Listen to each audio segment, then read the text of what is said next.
मुझे देख के थोड़ा शॉक भी गए होंगे कि सर ये आप नए अवतार में कैसे। चलिए रिकॉर्डिंग स्टार्ट हो गया है, फिर हम इस पर चर्चा करेंगे। कमर गर्दन सीधी कर लीजिए, बैक स्ट्रेट, नेत्र को बंद करें, close your eyes, sit in any comfortable posture, any meditative posture. Focus on your breath, slowly inhale exhale, अपने श्वास पे ध्यान केंद्रित कीजिए, बिल्कुल रिलैक्स, मन को शांत कीजिए, खुद को तैयार कीजिए आज के कक्षा के लिए। लंबी गहरी सांस लेना, छोड़ना। करेंगे 3 बार पवित्र ओम ध्वनि का उच्चारण, तदुपरांत सरस्वती मंत्र और फिर संकल्प। ओ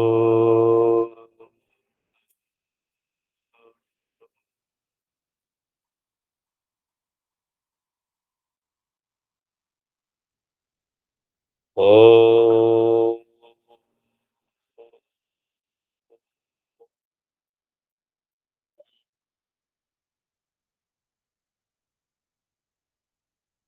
ओ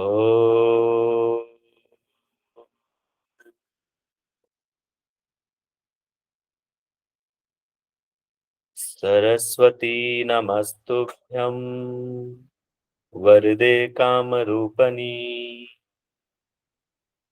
विद्यारंभं करिष्यामि, सिद्धि भवतु मे सदा।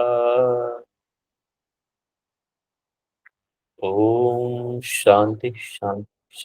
सभी लोग मेरे बाद संकल्प दोहराइए। मैं इस बार नेट जेआरएफ उत्तीर्ण करूंगी।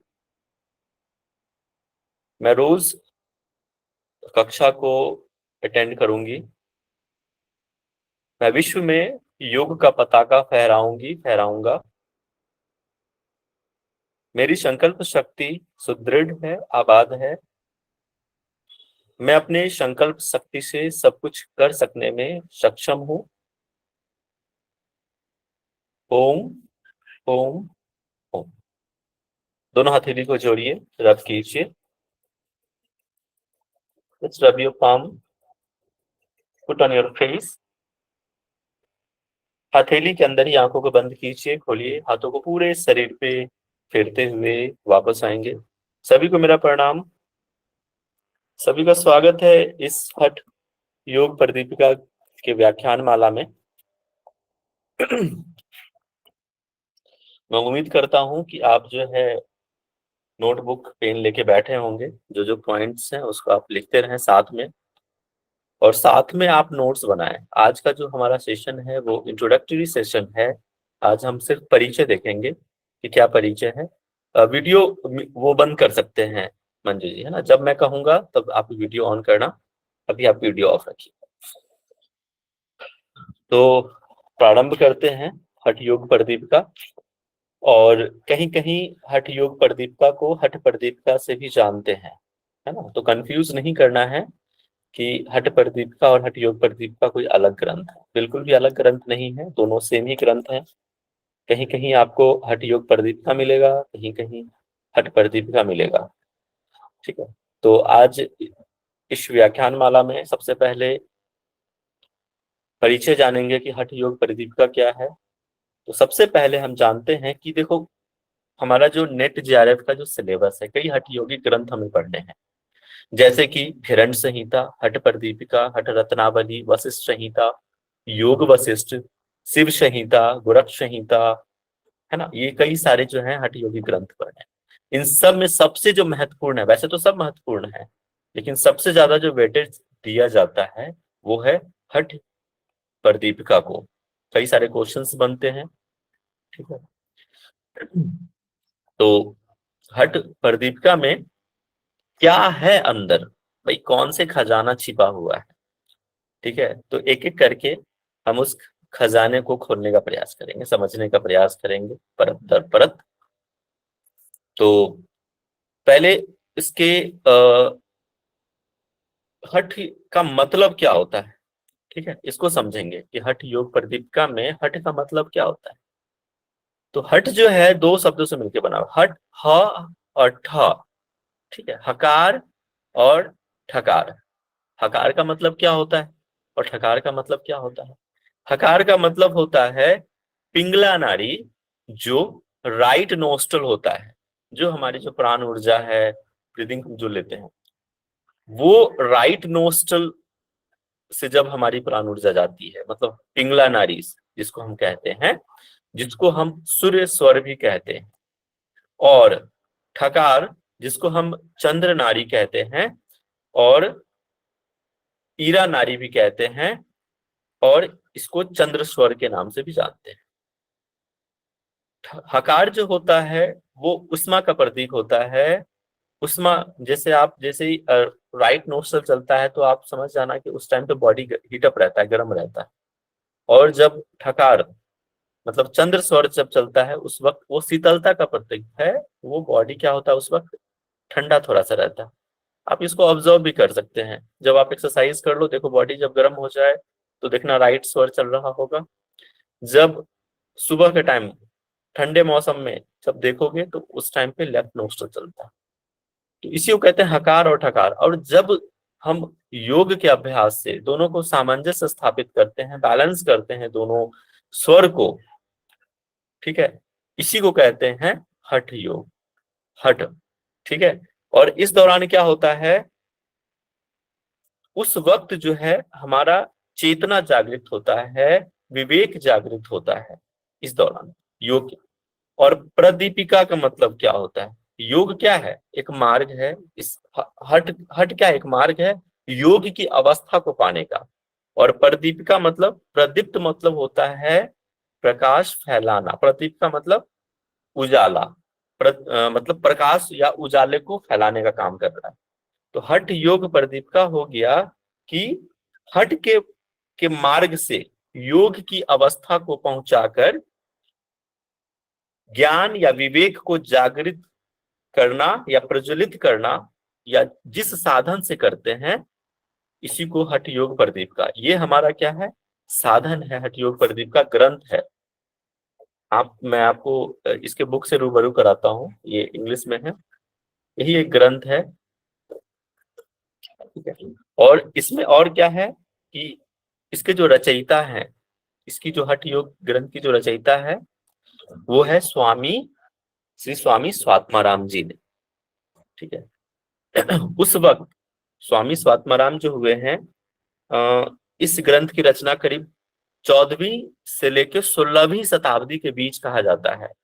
क्योंकि 17वीं, जब आप ग्रंथ संहिता मैंने पढ़ाया था उस टाइम पे भी ये ग्रंथ संहिता के पहले का ग्रंथ माना जाता है। मतलब 14वीं से, एग्जैक्ट इसका कोई काल नहीं दिया गया है, लेकिन 14वीं से लेके 16वीं तक, और उसके बाद जो है 17वीं शताब्दी में ग्रंथ संहिता आया था, जो किरण मुनि ने दिया था। तो इसका जो काल होता है वो 14वीं से लेके 16वीं के तक। ठीक है, मैं आपको स्लाइड शो भी करके दिखाऊंगा, बट अभी आप समझ लीजिए कौन कौन पॉइंट्स को। इसके 4 अंग देखो, आप ग्रंथ संहिता पढ़े थे तो 7 अध्याय था, 7 अंग थे। यहाँ पे थोड़ा सा डिफरेंस है, इसमें टोटल 5 अध्याय है और 4 अंग बताया गया है टोटल। ठीक है, और सारे अध्याय और सारे अंग एक दूसरे को डिनोट करते हैं। जैसे कि पहला जो अध्याय है और पहला जो अंग है वो आसन का कहलाता है, आसन। दूसरा है प्राणायाम, दूसरा अध्याय। तीसरा अध्याय जो है वो है मुद्रा का। चौथा है नादानुसंधान, जिसको हम समाधि यहां समझेंगे, नादानुसंधान। और 5वां अध्याय है वो है योग चिकित्सा का। वो इसके अंग नहीं कहे जाते हैं, अंग तो 4 ही है, आसन, प्राणायाम, मुद्रा और नादानुसंधान। ठीक है, और अध्याय क्या है, 5। क्वेश्चन पूछ सकता है कई बार कंफ्यूज करने के लिए कि हठ योग प्रदीक्षा में कितने अध्याय हैं, कितने अंग हैं। तो चतुरंग योग इसीलिए कहा गया है कि 4 अंग बताया गया है, इसलिए चतुरंग योग, आसन, प्राणायाम, मुद्रा और नादानुसंधान। अध्याय 5। 5वां जो अध्याय है वो है योग चिकित्सा का। चिकित्सीय पद चिकित्सीय दृष्टिकोण से दिया गया है कि आप जब आसन का अभ्यास करते हैं या किसी तरीके से गलत अभ्यास करते हैं, कोई व्याधि आ जाता है, कोई रोग आ जाता है, तो उस वक्त जो है चिकित्सा करी जाती है। और इसमें आपको बात जैसे यहाँ पे जब आप पांचवा अध्याय में आपको पढ़ाऊंगा उस टाइम पे इसमें ज्यादातर जो है दिया गया है त्रिदोष के कौन कौन से रोग होते हैं, वात पित्त कफ, ये सब चीजें दी गई है। ठीक है, अब आता है एक एक करके चीज समझते हैं कि और इसमें क्या है। देखो, हठ योग प्रदीप का जो है, यूजल जी आप था वीडियो ऑफ कर लीजिए, मैं जब बोलूंगा तब ऑन कीजिए, अभी नहीं। अब देखो क्या है हठ योग प्रदीपिका में और क्या क्या चीज पॉइंट्स हैं वो आपको ध्यान रखना है। पहला पॉइंट्स तो है कि इसमें कई जगह पे अति अलंकार अतिशयोक्ति अलंकार की चर्चा की गई है। अब ये क्या होता है भाई, अतिशयोक्ति अलंकार क्या है? जैसे कि इसमें कई सारी जगह पे आपको मिलेगा कि ये आसन करने से सारे रोग, सर्व रोग विनाश हो जाते हैं। ऐसा नहीं है, उनका कहने का मतलब ये है कि अधिकतर रोग आप स्वस्थ हो सकते हैं, अधिकतर रोग समाप्त हो जाते हैं, कंप्लीट नहीं हो सकता है। इसी को कहते हैं अतिशयोक्ति अलंकार। और जैसे कि आपको कई जगह पे ये भी मिलेगा कि आ, हाँ, वृद्ध जो व्यक्ति है वो जवान हो जाता है ना, वृद्धो अपि तरुणायते, मतलब तरुण के जैसा हो जाता है।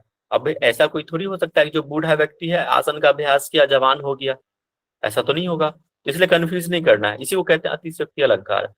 मतलब बूढ़ा व्यक्ति जो है क्या होगा, उसमें जवान व्यक्ति के जैसा स्फूर्ति आ जाएगी, है ना, ताकत आ जाएगा योग के अभ्यास करने। कहने का मतलब ये है। इसमें कई जगह पे इस उद्देश्य क्या है, उद्देश्य को समझेंगे कि भाई हठ योग प्रदीपिका का उद्देश्य क्या है, क्यों इस ग्रंथ की रचना करी गई। तो जो कहते हैं ना कि हर एक काल में एक प्रबुद्ध योगी जन हुए हैं, जब विपरीत समय आता है समाज में, उस वक्त कोई ना कोई समाज को सही मार्ग दिशा दिखाने के लिए कोई ना कोई प्रबुद्ध योगी आए। 14वीं शताब्दी के आसपास बहुत हमारे समाज में भ्रांतियां फैल गई थी कि भाई आडंबर बहुत हो गया था कि भाई कोई धोती कुर्ता पहना हुआ है, माला लटकाया हुआ है, चंदन लट किए हुआ है तो बहुत कोई योगी है। ऐसा बिल्कुल भी नहीं, ये हमारे समाज में बहुत गलत धारणा फैल रही थी, भ्रांतियां फैल रही थी। इसी भ्रांति को दूर करने के लिए स्वामी स्वात्माराम जी ने इस हठ योग प्रदीपिका का प्रतिपादन किया। और ये बहुत जरूरी है, ये बहुत सही चीज है कि ये हठ योग प्रदीपिका हम लोग के बीच है। तो इसमें जो है कर्म योग की भी चर्चा है। आप सोचेंगे कि भाई कर्म योग की चर्चा हठ योग प्रदीपिका में कहाँ से आ गया, ये तो गीता में है। बिल्कुल, हठ योग प्रदीपिका में भी कर्म की चर्चा बताई गई है कि आप कर्म करके भी, बिना कर्म से, अब आपको मैं कहूं कि भाई आम का स्वाद कैसा है, तो आप क्या करोगे, आप उसको चखोगे ना, या फिर चखना पड़ेगा ना। या फिर कोई मिठाई का क्या स्वाद है, तो भाई उसको चखोगे ना, तभी तो पता चलेगा। वैसे ही आपको कर्म करना पड़ेगा, मतलब योगाभ्यास करना पड़ेगा।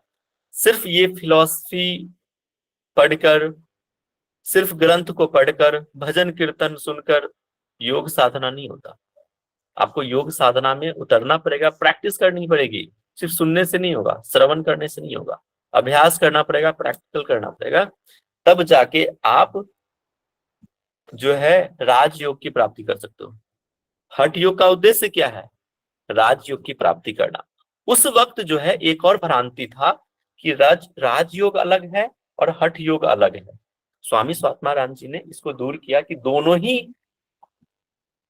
एक दूसरे के अन्यो आश्रित है, मतलब एक दूसरे से कोरिलेटेड है। हठ योग के बिना राजयोग की प्राप्ति नहीं की जा सकती और राजयोग के बिना हठ योग की प्राप्ति नहीं की जा सकती। ये हठ योग का उद्देश्य हो गया कि राजयोग की प्राप्ति करना। समझ गया, इसको समझना है। ये भी भ्रांतियां थी जिसको दूर किया गया कि भाई हठ योग और राजयोग दो अलग अलग मार्ग नहीं है, वो एक ही मार्ग है। ठीक है, इसमें और भी, हाँ, आप देखोगे कि योग को गुप्त रखने की बात कही गई है। योग को आप कहेंगे कि सर योग को अगर गुप्त रखेंगे तो फिर इतना हम लोगों के बीच कैसे आया? तो बिल्कुल आप देखोगे कि कहने का मतलब ये है गुप्त रखने का कि इसका मिसयूज नहीं होना चाहिए। रावण को देख लीजिए, वो तो कितना सिद्ध मानव था, फिर भी उसने अपने शक्तियों का दुरुपयोग किया, है ना? तो ऐसा नहीं करना है। जो भी सिद्धियां मिलती हैं, ठीक है, उसको जब आप अनुभव करोगे ना, जब आप अभ्यास करोगे, तब आप इसको ज्यादा फील कर पाओगे कि नहीं, सही में योग को गुप्त रखने के लिए कहा गया है या योग्य व्यक्ति को देने की बात कही है। ऐसे ही पहले के ऋषि मुनि किसी को भी नहीं योग की शिक्षा नहीं देते थे। उनको लगता था कि ये योग्य साधक है या योग्य शिष्य है, उसको ही योग की विद्या देते थे। समझ रहे हैं? तो इसीलिए और गुप्त रखने की बात कही गई है। आप जब मुद्रा का मैं बताऊंगा थर्ड चैप्टर में, उस टाइम पे ये भी कहा गया है कि जो कुलीन स्त्री होती थी वो अपने संभोग की चर्चा किसी से भी नहीं करती थी। वो अपने इस गुप्त क्रिया को गुप्त रखते थे, वो किसी को भी ऐसे नहीं बोलते थे। तो इसीलिए इसको रत्न के पिटारी के समान बताया है स्वामी स्वात्माराम जी ने, कि योग साधना को रत्न के पिटे। ऐसे ही आपके पास सोना जेवरात है, किसी को आप बोलते हो क्या कि नहीं मेरे पास इतने धन दौलत है? नहीं, छिपा के रखते हो, बताते नहीं हो। उसी के साथ, इसी के साथ ये कहा है कि ये जो साधना है, योग की साधना, उसको गुप्त रखना है। और कैसे? मुद्राओं के अभ्यास से। ठीक है। इसमें आप सबसे अच्छी बात है कि जो स्वामी स्वात्माराम हैं, उन्होंने अपने गुरु को या फिर आदि देव शंकर, उनको सबसे पहले प्रणाम करते हुए इसको, इस ग्रंथ को आगे बढ़ाया है। जब आप पढ़ेंगे फर्स्ट चैप्टर में, एक मिनट, अर्जेंट कॉल है, एक मिनट रुकिएगा।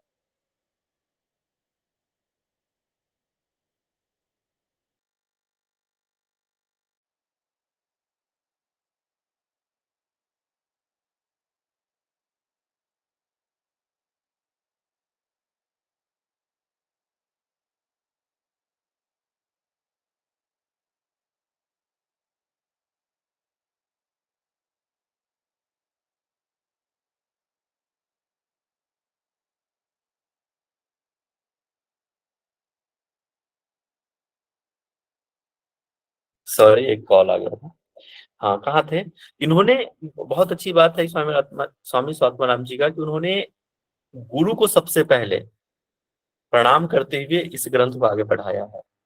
उन्होंने आदि शिव को आचार्य माना है, उनको प्रणाम किया है सबसे पहले। पहले सूत्र में आप जानोगे कि आदि देव को नमस्कार किया, ठीक है, शिव को नमस्कार करते हुए इस आगे बढ़ाया इस ग्रंथ को। इसके बाद सारे नाथ संप्रदाय के जो भी गुरु हुए हैं उनको, ठीक है, यहाँ पे हम गुरु को भी जानेंगे। 33 गुरुओं को उन्होंने प्रणाम किया है। खासकर नाथ संप्रदाय के सबसे पहले जो हुए हैं गोरक्षनाथ जी, उनको प्रणाम किया है, ठीक है। मत्स्येंद्र नाथ है, उनको प्रणाम करते हुए इस ग्रंथ को आगे बढ़ाया है। बहुत अच्छी बात है ये। और जैसे मैंने कहा कि इसमें, हाँ, ठीक है, वेशभूषा बाह्य आडंबर पे भी बहुत प्रश्न चिन्ह लगाया है कि ऐसा नहीं कि आप कुछ भी वेशभूषा धारण कर लो और तो आप माने जाओगे कि बहुत बड़े योगी हो, ऐसा बिल्कुल भी नहीं। ठीक है, उसके लिए आपको साधना करना पड़ेगा। सिंपल साधारण व्यक्ति भी योग साधना कर सकता है। तो अब कुछ कुछ चीजें आपको समझ में आ गई होगी। मैं आपको ना एक स्लाइड शो कर देता हूँ ताकि और भी चीजें, हर एक चैप्टर में क्या क्या है उसको हम जान लेंगे। थोड़ा सा वेट कर लीजिए, एक बार बता दीजिए स्लाइड शो हो रहा है? Yes sir. ठीक है। नहीं, अभी कैसे स्लाइड शो होगा? अभी होगा ना? कहाँ गया, कहाँ गया? हाँ, देखो, परिचय है, ये है, लेखक जो है स्वामी रचयिता स्वामी स्वात्माराम जी हैं। दिख रहा है? सभी को दिख रहा है? Yes sir. Yes sir. ठीक है। Yes sir. और इसकी जो रचना हुई 1350 से लेकर 1500 50 के बीच में, मतलब यूं मोटा मोटी समझिए 14वीं से लेकर 16वीं शताब्दी तक के बीच का ये ग्रंथ है। 4 उपदेश है, मतलब 4 जो है यहाँ पे उपदेश या चैप्टर समझ लीजिए, यहाँ पे उपदेश कहा गया है। तो 5 उपदेश है, 4 लिखा है मैंने, बट आपको मुख्य तो 4 है, बट 5वां जो है योग चिकित्सा है, इसलिए यहाँ पे मैंने नहीं इंडिकेट किया है। और एग्जाम पॉइंट ऑफ व्यू से वो ज्यादा इंपॉर्टेंट नहीं है, ठीक है, उससे प्रश्न नहीं पूछे जाते हैं ज्यादा। कुल श्लोक जो है पहले उपदेश में आप देखेंगे तो 67 है, 78, 126, 114, टोटल 385 टोटल श्लोक है। चतुरंग योग कहा गया है, इसमें 4 अंग बताए गए हैं। आप देखोगे ना, जैसे कि आप पतंजलि योग सूत्र है, बताओ कितने उसमें पतंजलि योग सूत्र में बताया गया अंग, किन्हीं को पता है? 195 और 195 सूत्र है। ठीक है, ठीक है। तो इसमें चतुरंग योग है। गृहस्थ संहिता में देखोगे तो वहां पे सप्तांग योग है। पतंजलि योग सूत्र में जाओगे तो अष्टांग है। उपनिषद में भी कई ऐसे जो है वहां पे भी बताया गया है ना। त्रिशिको ब्राह्मण उपनिषद है, वहां पे कई ऐसे ग्रंथ है जहाँ पे अष्टांग योग की चर्चा। यहाँ पे गृहस्थ संहिता में चतुरंग योग की चर्चा। पहला जो प्रथम उपदेश है उसका नाम दिया गया है आसन, द्वितीय में प्राणायाम, तृतीय जो है कहीं कहीं मिस्टेक हो सकता है, आप समझ जाना। तीसरा जो है मुद्रा है। चौथा है नादा अनुसंधान, नाद के माध्यम से समाधि को प्राप्त करना, नाद अनुसंधान। और 5वां जो है योग चिकित्सा है। योग चिकित्सा में 24 श्लोक बताया गया है। और एक एक करके हम समझते हैं कि पहले उपदेश में हमें क्या क्या पढ़ना है, ठीक है, दूसरे उपदेश में क्या पढ़ना है, तीसरी क्या पढ़ना है, चौथे उपदेश में क्या पढ़ना है। विषय वस्तु को जानना बहुत जरूरी है कि किस किस अध्याय में, चैप्टर में हमें क्या पढ़ना है। तो मेरा तो यही फंडा है कि सबसे पहले तो पूरी पृष्ठभूमि समझ लीजिए, हठ योग प्रदीपिका के पूरे मर्म को समझ लीजिए, फिर आसान होगा आपको एक एक करके समझना कि हाँ यहाँ पे हमने देखा था इस चैप्टर में ये पढ़ना है, ठीक है। और तरीका भी यही है पढ़ने का कि सबसे पहले तो पूरे बुक को खंगाल लीजिए, ओवरव्यू कर लीजिए कि भाई क्या क्या कहाँ कहाँ क्या पढ़ना है। ऐसे अंधेरे में तीर मारने की जरूरत नहीं है। पहला जो है आसन विधि कथन, इसमें टोटल पहले अध्याय में 67 श्लोक है। पहले ही अध्याय में हम हठ योग का उद्देश्य को समझेंगे कि हठ योग का क्या उद्देश्य है ना, राजयोग की प्राप्ति हम देखेंगे वहां पे। टोटल गुरुओं की संख्या बहुत इंपॉर्टेंट है, कई बार पूछा जाता है, ठीक है। 33 गुरुओं के नाम दिए गए हैं, उसको देखेंगे। योगाभ्यास करने के लिए कौन सा स्थान, कौन सी कुटिया, ठीक है, ये चीजें हम गृहस्थ संहिता में भी पढ़ेंगे। आप जो भी आपको पढ़ाया जाएगा, जो टीचर पढ़ाएंगे, वहां पे भी कई सारी चीजें, सिमिलर चीजें मिलेगी आपको। आपको मैं बताऊं, गृहस्थ संहिता या हुआ इसी बुक से इंस्पायर्ड है। कई ऐसे बुक हैं जो हठ प्रदीपिका से इंस्पायर्ड होकर बनेंगे।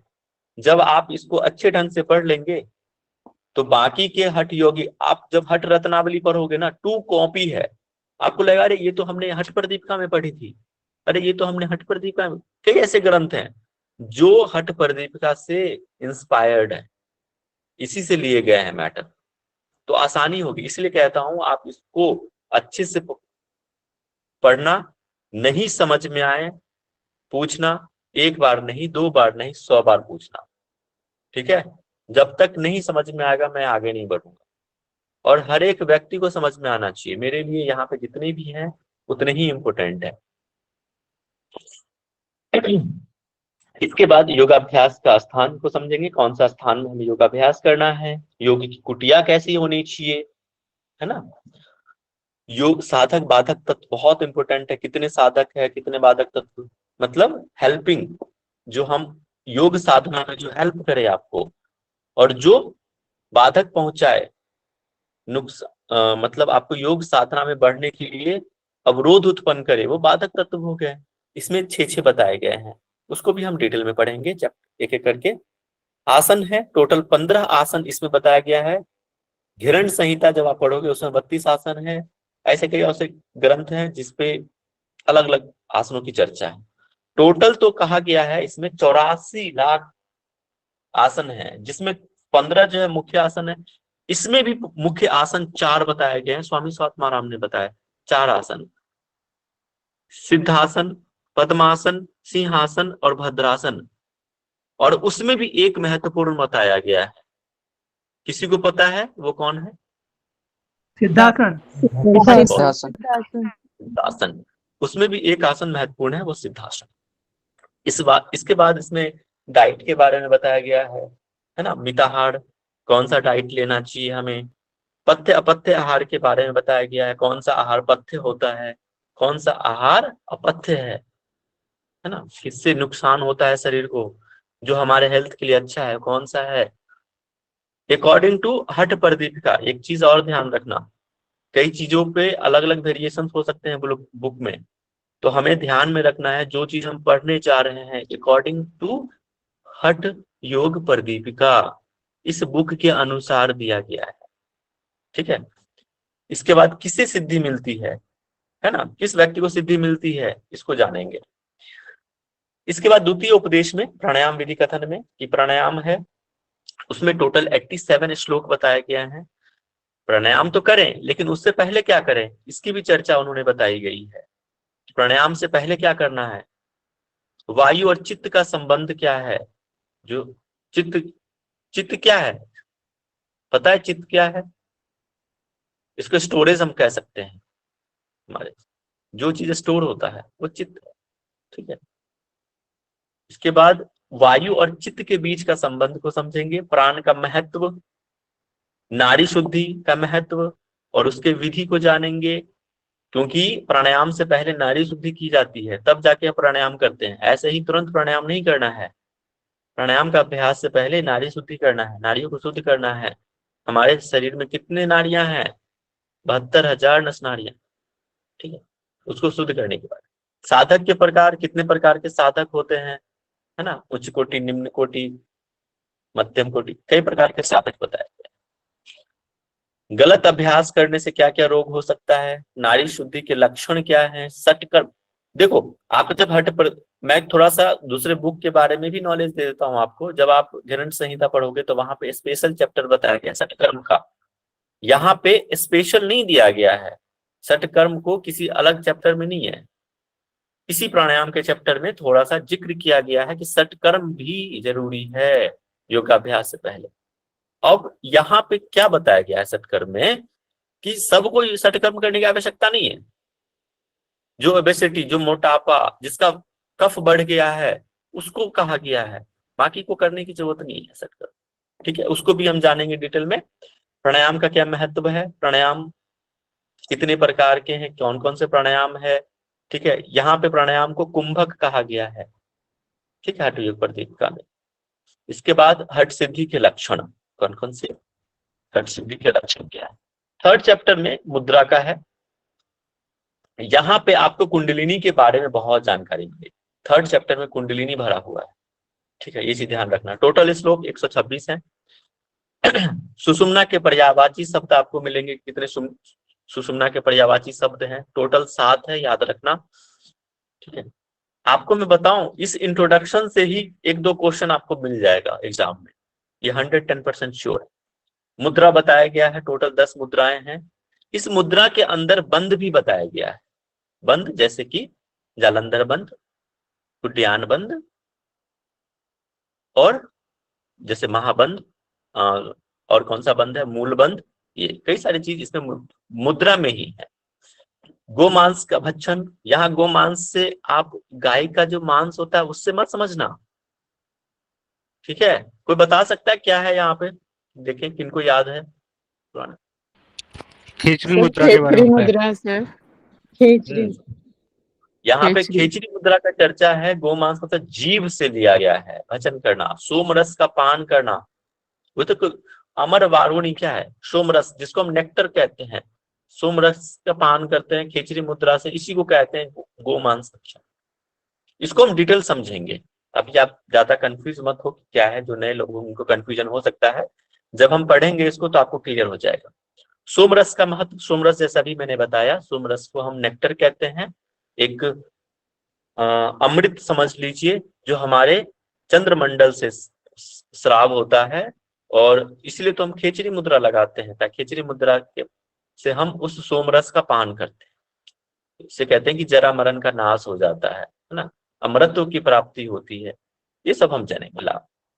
कुंडलिनी के पर्यायवाची शब्द, कुंडलिनी के पर्यायवाची शब्द टोटल 7 यहाँ पे इसको बताया गया, ये भी याद रखना कौन कौन से होते। कुटान हम देखेंगे श्लोक में, है ना, भुजंगिनी, कुटांगिनी, कई सारे से। कंद का वर्णन इसमें बताया गया है, कंद क्या होता है ना। ईरा पिंगला को और सुषुम्ना को एक कोरिलेट किया गया है ना, गंगा, यमुना और सरस्वती से। कुंडलिनी जागरण की विधि, कौन से विधि से आप कुंडलिनी जागरण कर सकते हो, ये चीजें बताया गया। बहुत डीप है कुंडलिनी का चर्चा। जब आपको मैं चक्र के बारे में समझाऊंगा तो उस टाइम पे तो आपको समझ में आ जाएगा कि कुंडलिनी एक्चुअली होता क्या है। ठीक है, हमारे समाज में कुंडलिनी को लेकर बहुत मिसकंसेप्शन है। ठीक है, बहुत मिसकंसेप्शन है कुंडलिनी को, बहुत अलग तरह की। और कुंडलिनी जागरण का 2 तरीके से, एक तो गुरुओं के, इसको एक 2 विधि होती है। एक तो आप योगाभ्यास से करो, एक सन्निपातज होता है, जो गुरुओं के आशीर्वाद से कुंडलिनी को जागरण, वो गलत तरीका है, वो नहीं अपनाना चाहिए। ठीक है, ये उस वक्त हम इसको समझेंगे। चौथा चैप्टर है हमारा नादा अनुसंधान, यहाँ पे समाधि कह सकते हैं इसको। ठीक है, नाद के अभ्यास से देखो 2 प्रकार के नाद होते हैं, अनहत नाद और आहत नाद।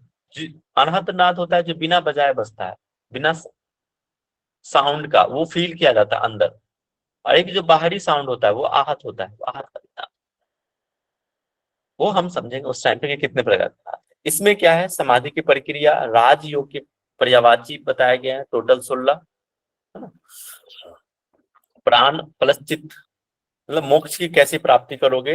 प्राण और चित्त जब एक हो जाता है तो मोक्ष की प्राप्ति होती है। चित्त प्रवृत्ति के कारण संभावी मुद्रा के बारे में देखो, मुद्रा की चर्चा यहाँ पे भी बताया गया है थोड़ा सा। ऐसा नहीं है कि सिर्फ मुद्रा माले में ही है, यहाँ पे भी मुद्राओं के बारे में बताया गया है। संभावी मुद्रा अलग से बताया गया है स्पेशली। इसके बाद इंद्रिय, मन, वायु, लय, इसके बाद नाद। ठीक है, इसमें कई प्रकार के नाद बताया गया, बहुत सारे नाद बताया गया है। सूक्ष्म से लेके सूक्ष्मतर तक नादों की चर्चा है। झिंगुर का आवाज, ढोल का आवाज, समुद्र का आवाज, कई प्रकार के नाद, उसको हम समझेंगे। गोरक्ष के अनुसार क्या है नाद की उपासना, है ना। आदिनाथ के अनुसार कितने नाद बताया गया, 1.25 करोड़। जो श्री आदिनाथ हुए हैं, शिव शंभु हुए हैं, उन्होंने 1.25 करोड़ बताया। लय, लय मतलब यहाँ पे नाद है। योग की अवस्थाएं बहुत इंपॉर्टेंट है, ये पूछे जाते एग्जाम में। योग की कितनी अवस्थाएं होती है, आरंभावस्था, घटावस्था, परिचय अवस्था, निष्पत्ति अवस्था, है ना। और नाद का क्रम देखो, जैसा अभी मैंने कहा, कौन कौन सा नाद की, पहले समुद्र से स्टार्ट होता है और फिर सूक्ष्म से सूक्ष्मतर की तरफ जाता है ना, तो भ्रमर तक। फिर समाधि प्राप्त योगी के क्या लक्षण है, जो समाधि प्राप्त कर लिया है वैसे योगी के क्या लक्षण होते हैं, ये। ठीक है, तो ये विषय वस्तु हम देख लिए कि हमें हठ प्रदीपिका में क्या क्या पढ़नी है।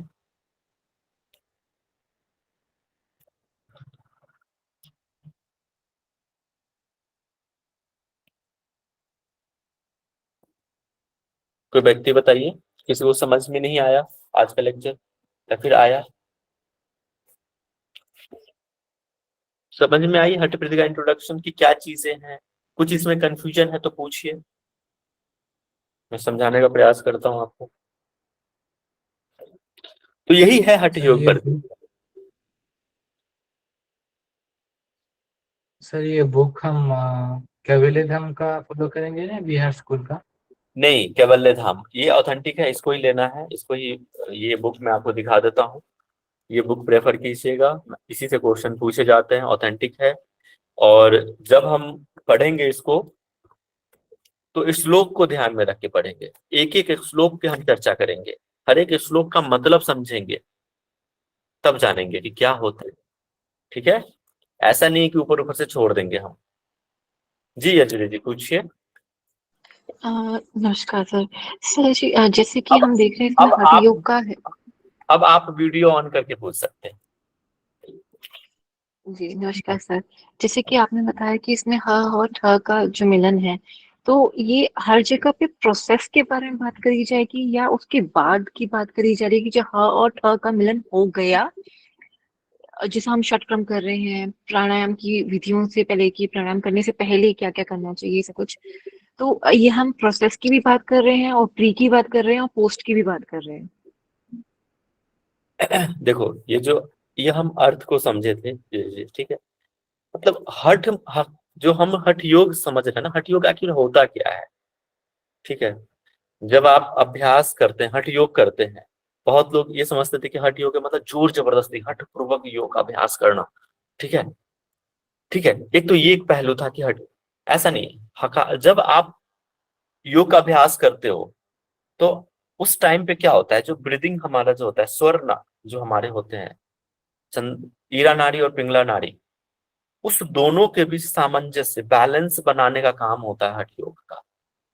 ठीक है, चाहे आप योग के कोई भी अभ्यास करो, चाहे वो ब्रीदिंग प्रैक्टिस करो, ठीक है, चाहे वो आसन का अभ्यास करो, चाहे वो मुद्रा का अभ्यास करो, चाहे वो नाद का अभ्यास करो, कहीं ना कहीं उद्देश्य जो है हठ योग का यही है, ये हकार और ठकार को बैलेंस करना।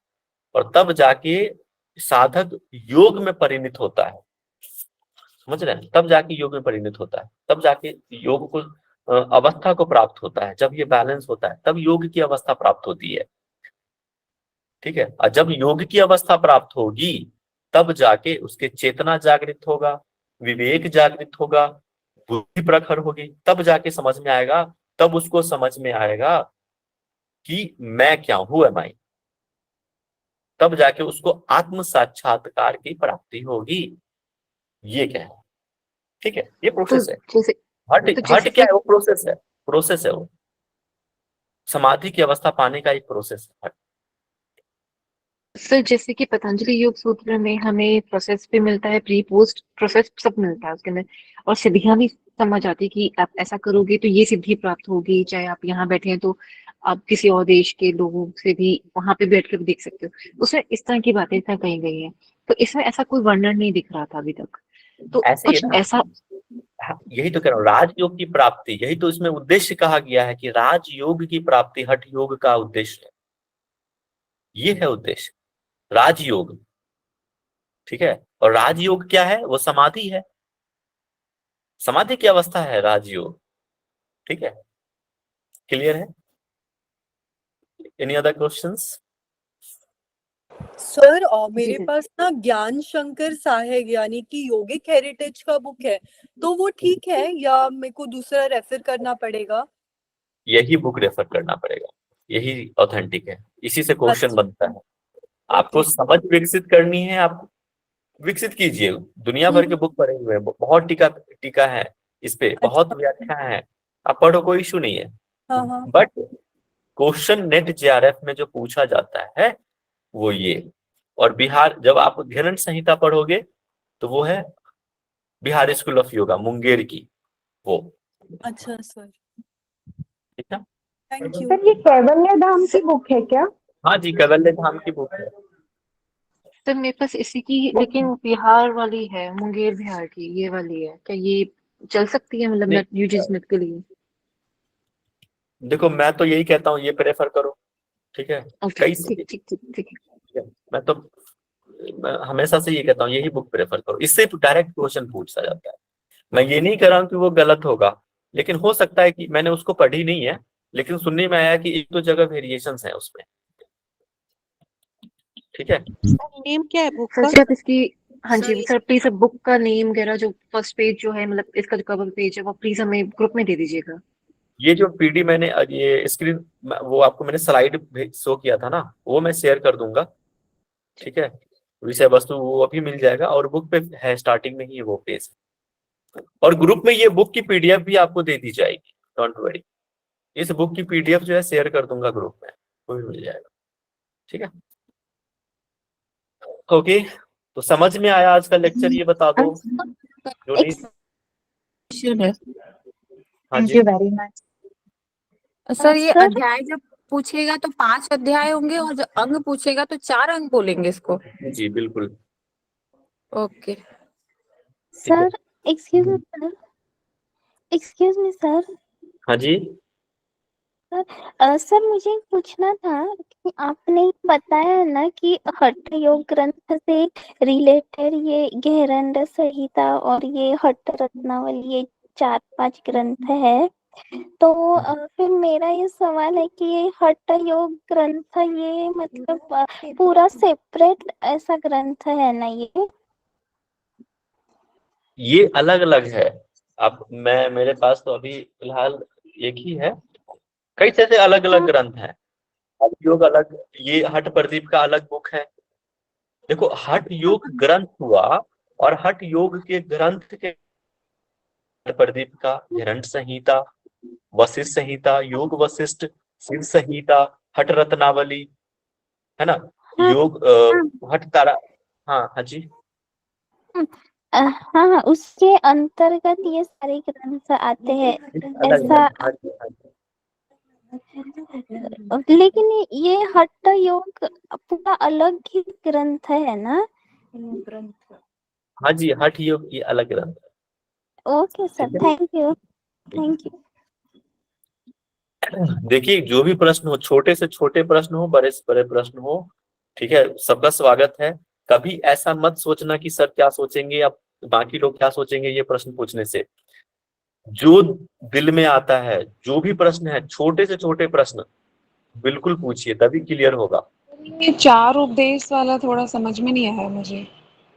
जैसे क्या पूछे क्वेश्चन? 4 जो उपदेश है और 5 अध्याय, ये थोड़ा सा मुझे समझ नहीं आया।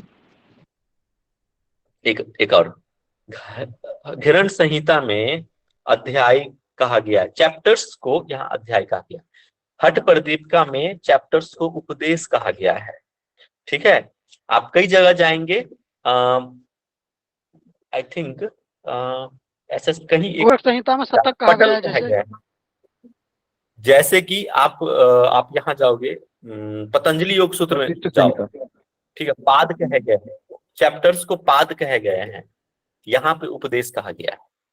ठीक है, ऐसे ही एक और है जहाँ पे पटल कहा गया है, आई थिंक शिव संहिता है सर, शिव संहिता में शिव संहिता है, जहाँ पे पटल कहा गया है चैप्टर्स को, यहाँ उपदेश है। ठीक है, क्लियर है? सर जी मेरा एक क्वेश्चन है रिगार्डिंग कि जैसे उन्होंने भी पूछा कि सारे ग्रंथ हठ योग के अंदर आते हैं, क्या हठ योग के अलावा कोई और टाइप का योग भी है और क्या उसके अंदर कोई और ग्रंथ आता है? नहीं, ये तो हठ योग ग्रंथ हो गए, लेकिन आप जैसे आप जाओगे पतंजलि योग सूत्र, वो हठ योग ग्रंथ नहीं है, वो अलग है। ठीक है, उपनिषद हो गया, वो अलग है। ठीक है, वो हठ योगी ग्रंथ नहीं है, वो उपनिषद है, वो अलग है। भगवत गीता वो वे अलग है, वेद। इस तरह से हठ योगी ग्रंथ का एक अलग एक क्या कहें, एक शाखा वो बना गया है, हाँ अलग वो बना है।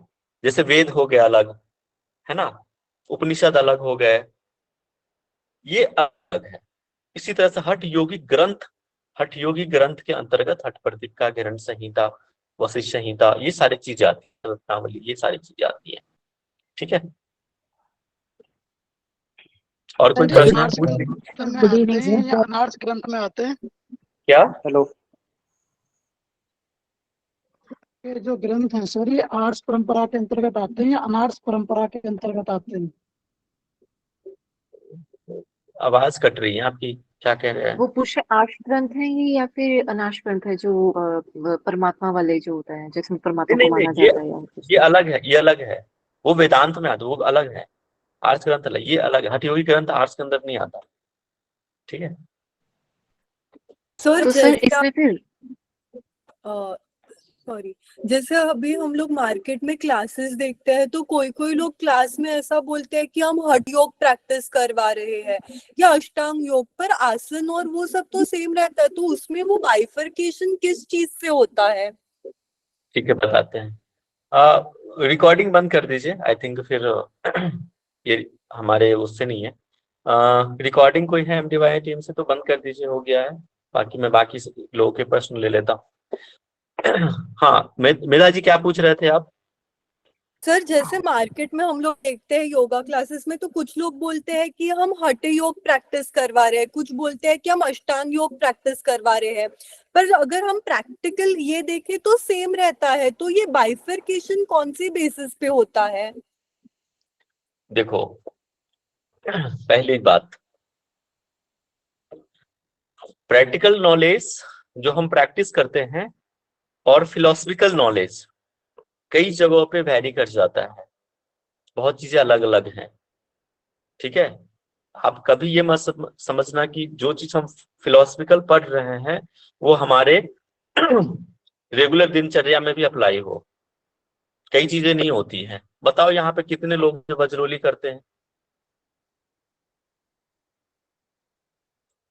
करते हैं वज्रोली? वज्रोली जी, करते हैं आप अभ्यास? सहजोली वज्रोली। हाँ, कैसे करते? उसका विधि क्या है वज्रोली का? कॉन्ट्रैक्शन और रिलीज करना। कॉन्ट्रैक्शन रिलीज करना, यूनि मार्ग को? जी जी जी। अच्छा, ठीक है, यहाँ पे आप अलग पढ़ेंगे। ठीक है, वो अश्विनी मुद्रा वज्रोली, है ना सर? वो हाँ जी अश्विनी अश्विनी इज वही मुद्रा है ना? For the anus. नहीं, Ashwini is for anus the का है एनस। वो। सहजोली ओके और ओके विरजोली मेल और फीमेल के हिसाब से डिफरेंशिएट कर दी जाती है अकॉर्डिंग टू देयर यूनि। ओके हाँ, ओके। आप मैं वही चीज कह रहा हूं मैं कि जो आप कर रहे हैं कॉन्ट्रैक्शन रिलैक्सेशन, वो अश्विनी मुद्रा है एक्चुअली। ठीक है, जो आप कर रहे हैं। ठीक है, और उसमें जब होल्डिंग की हम प्रक्रिया लाते हैं तो वो हो जाता है क्या? मूल बंध। ठीक है, लेकिन regular contraction and relaxation is a Ashwini mudra and the very different is Vajroli. Vajroli को दो पार्ट में बांटा गया है, वो अलग है एक्चुअली। उसमें क्या है कि जो हमारे जो जनेंद्रियां हैं उसको, उस वायु को फुतकार के माध्यम से अंदर की तरफ खींचते हैं। ठीक है, और वहीं आप अमरोली की तरफ जाएंगे, ये थोड़ा सा डीप है, मैं उसमें पढ़ाऊंगा भी आपको। उसमें सोमरस जो, और जो हमारे जो हमारे अंदर में जो रज है, उस दोनों को हमारे भूमध्य की तरफ लेके जाते हैं, खींचते हैं। अगर यहाँ पे पुराने स्टूडेंट हैं वो समझ जाएंगे कि हाँ सर ऐसा ही कुछ। ठीक है, ये अलग है ना यूजरे जी? आप जो अभ्यास करते हैं वो अश्विनी मुद्रा का अभ्यास करते हैं। बहुत रेयर से लोग होंगे जो वज्रोली का अभ्यास करते होंगे, बहुत विरले होंगे। ठीक सर है, ये आप कुछ ऐसा मैं कहने की भी कोशिश कर रहे हैं जिसमें हम वायु को ऊपर की तरफ ले जाते हैं, देन यहाँ पे हम उस पर ध्यान लगाते हैं। नहीं, देखो क्या होता है कि एक, मैं बताऊंगा अभी, ये थोड़ा सा डीप हो ओके। जाएगा, मैं उस टाइम पे बताऊंगा अभी, आप अभी डीप मत जाइए कि क्या होता है विधि, मैं उस टाइम पे आपको अच्छे से समझाऊंगा। आप कंफ्यूज कर जाएंगे, बाकी लोग कंफ्यूज कर जाएंगे। ठीक है, मैं नहीं डराना चाहता किसी को अभी। बहुत very easy lecture, sweet lecture होना चाहिए, बहुत आसान लेक्चर होना चाहिए, इजी वे में समझना है हमें। ठीक है, और कोई अलग? हाँ मेधा जी, आप कह रहे थे कि क्या कह रहे थे? एक बार प्रश्न हमसे दोहराइए, आपका फिर उत्तर नहीं वो मिला। मतलब पतंजलि और हठ में क्या डिफरेंस है? मतलब प्रैक्टिस तो हम सेम चीज करेंगे ना, मतलब आप बोल रहे हो कि फिलोसॉफी में खाली फर्क रहेगा? बहुत चीजें अलग हो जाती हैं जब आप बुक पढ़ेंगे और जब अभ्यास करते हैं, बहुत अलग अलग है।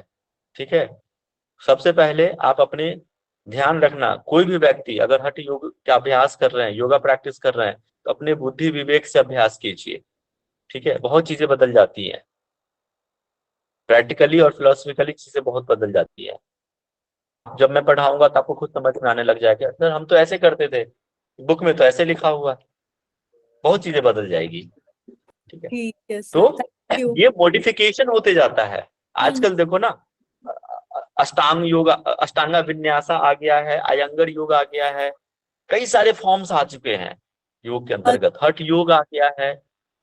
ठीक है, वेरिएशंस आ गए हैं, टाइम टू टाइम क्या है ना, योग में चेंजेस आते गए हैं। लेकिन आपको अभी नेट जेआरएफ को ध्यान में रखते हुए, बुक को ध्यान में रखते हुए पढ़ना है, दैट्स इट, नथिंग एल्स। आप अपना योगाभ्यास करते हैं वो अलग पहलू है, बुक को ध्यान में रख के पढ़ना है वो अलग पहलू है। दोनों को मिलाने का प्रयास मत कीजिए। ठीक है, हाँ जहां आपको लगता है वहां पे जरूर लीजिए, जहां नहीं लगता है। अब मूर्छा प्राणायाम का अभ्यास कितने लोग करते हैं बताओ? प्लावनी का अभ्यास कितने लोग करते हैं? करते नहीं करते?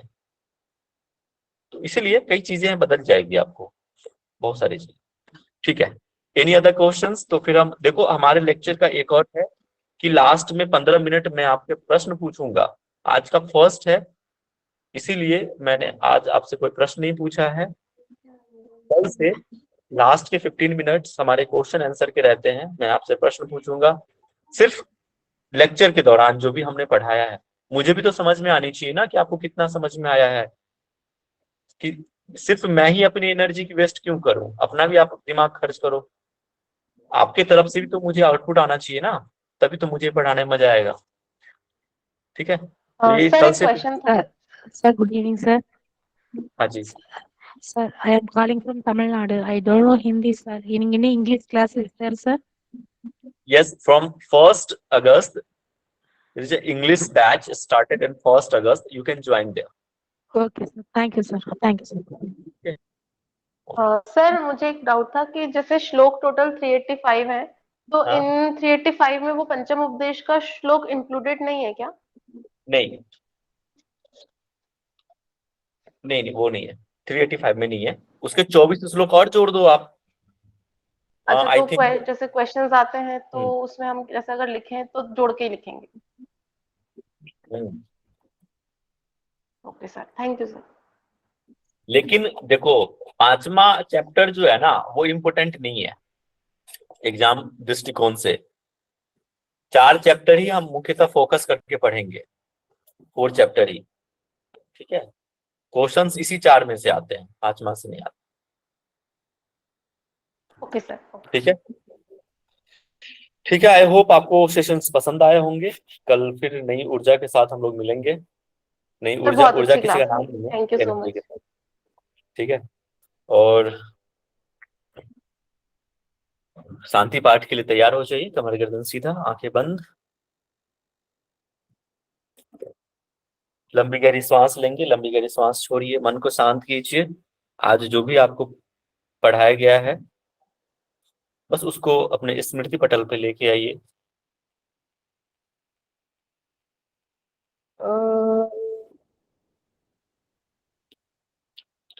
लंबे गहरे सांस लेंगे, एक बार ओम मंत्र का उच्चारण और फिर शांति पाठ। ओम।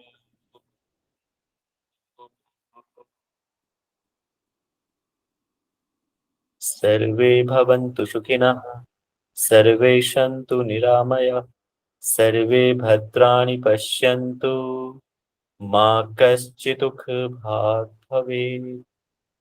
ओम शांति शांति शांति। Rub your palm,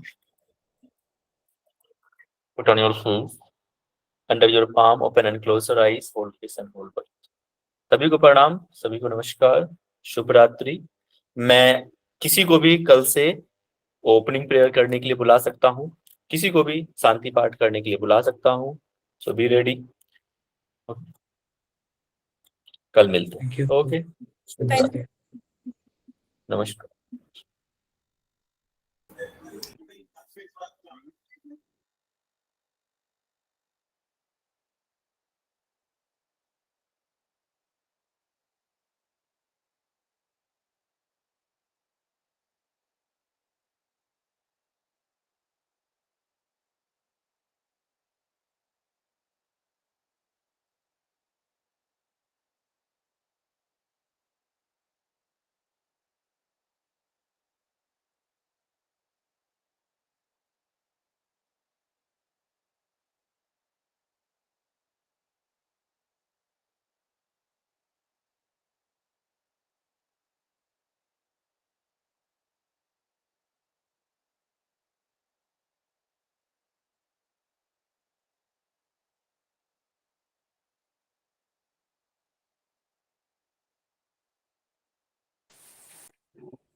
आप सभी लेफ्ट हो जाएं रिकॉर्डिंग लंबी हो जाएगी नहीं तो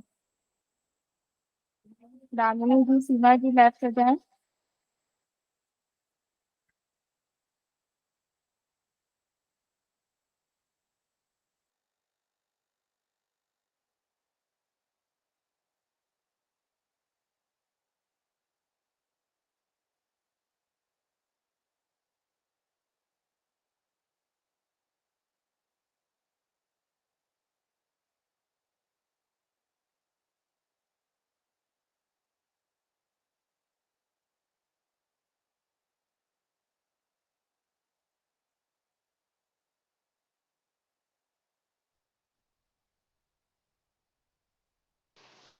सीमा जी लेफ्ट हो जाए वरना रिकॉर्डिंग लंबी हो जाएगी।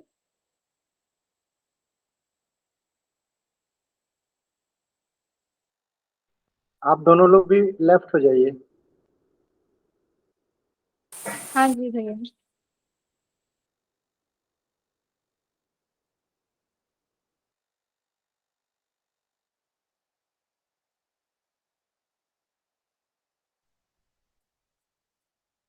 सीमा जी आप भी लेफ्ट हो जाइए।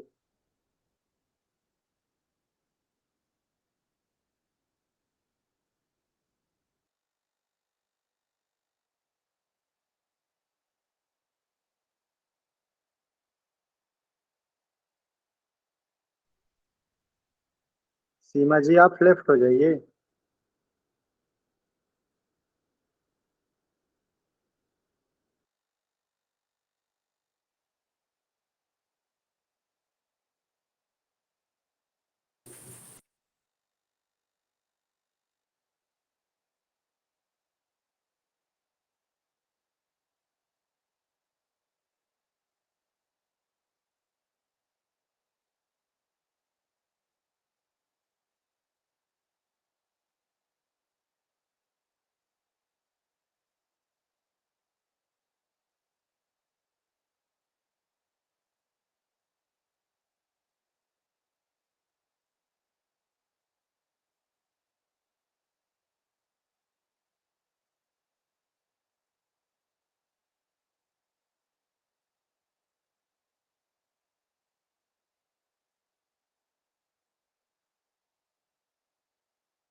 सीमा जी मेरी आवाज आ रही है अब तक?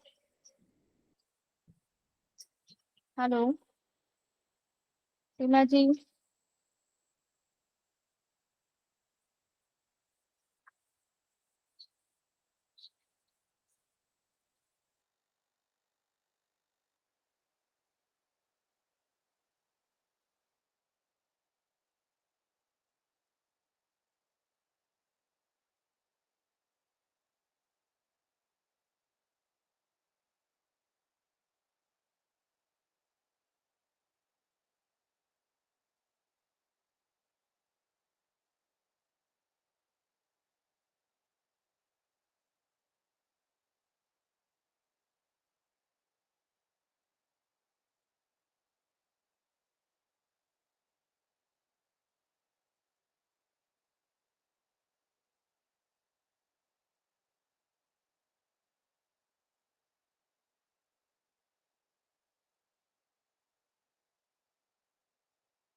एमडीवाई से कौन है जी? कोई है एमडीवाई से?